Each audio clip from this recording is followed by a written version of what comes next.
ایک بندہ آ گیا، غیر مسلم تھا، تو کہنے لگا میرے کچھ سوالوں کے جواب میں پر کسی نے دیے نہیں کبھی۔ جب اس نے آ کے بہت بڑا دعویٰ کیا کہ اگر کوئی میرے سوال کا جواب دے تو میں مان جاؤں، تو پھر مسلمانوں نے کہا کہ نہیں، تو ہمارے ساتھ حضرت مولا علی شیر خدا کے پاس لے گئے، تو اس نے بڑے بڑے مشکل سوال کیے۔ پہلی بات وہ کہنے لگا آپ مجھے 2 ایسے دوست بتائیں جن میں کبھی لڑائی نہیں ہوئی۔ تو حضرت علی کہنے لگے تو بڑے دعوے کر رہا تھا کہ میں بڑے لمبے سوال پوچھوں گا۔ وہ 2 دوست جن میں کبھی لڑائی نہیں ہوئی وہ جسم اور روح ہیں بھی اکٹھے ساتھ رہتے، دوست بھی ہیں، پر کبھی آپس میں لڑائی، بڑے بڑے گناہ کرتا ہے، جسم پر روح ناراض نہیں ہوتی، وہ ساتھ ہی رہتی ہے۔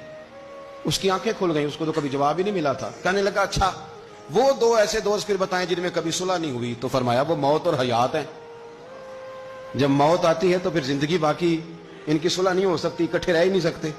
اللہ اکبر۔ وہ کہنے لگا یہ تو کمال ہو گئی، اب وہ ذہن کھل گیا۔ کہنے لگا جی اور پوچھ لوں؟ فرمایا تیرا ہی دعویٰ تھا 2 پوچھنے ہیں، میں تیار ہوں، تو 100 بھی پوچھ۔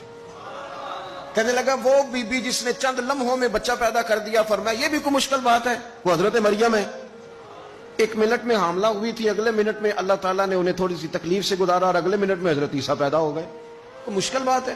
کہنے لگا جی وہ 2 چیزیں جو حرکت نہیں کرتی، فرمایا یار جلدی پوچھ، ٹائم نہ ضائع کر، جلدی پوچھ۔ وہ 2 چیزیں جو حرکت نہیں کرتی وہ زمین آسمان ہے۔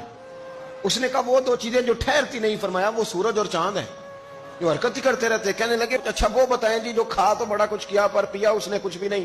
تو حضرت علی فرمانے لگے وہ حضرت موسیٰ علیہ السلام کا عصا ہے، جادوگروں کے سانپ سارے ہی کھا گیا پر پانی کا گھونٹ بھی نہیں پیا۔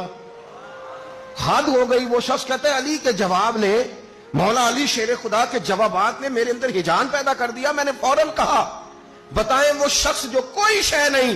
تو حضرت علی کہنے لگے جو میرے نبی کا کلمہ نہ پڑھے وہ کوئی شے نہیں۔ کہنے لگے وہ بتائیں جو بڑی شے ہو۔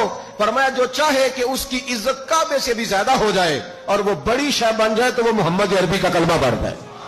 کافر کوئی شے نہیں اور مومن ہے بڑی شے۔ اس نے ہاتھ آگے بڑھایا، کہنے لگا پھر پڑھائیے مجھے بھی کلمہ۔